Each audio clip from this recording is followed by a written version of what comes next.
balik lagi di Hard Reset Info. Di video ini cara pakai suara ChatGPT mode terpisah.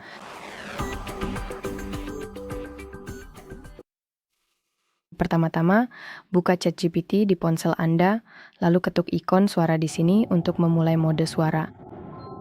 Saat dimulai, Anda akan melihat tampilan layar penuh mode suara di perangkat Anda. Di sini, Anda bisa melihat bahwa layarnya menjadi lebih sederhana. Anda sebenarnya tidak melihat seluruh percakapan teks, dan Anda berinteraksi terutama dengan berbicara seperti di voice chat.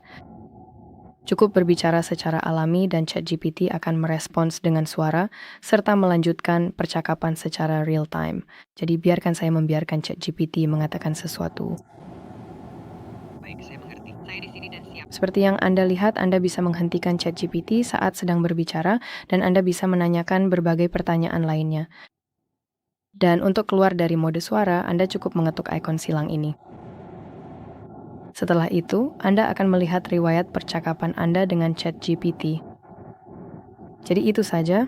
Terima kasih banyak telah menonton video ini. Jangan lupa like dan subscribe channel kami untuk konten lainnya dan sampai jumpa di video berikutnya.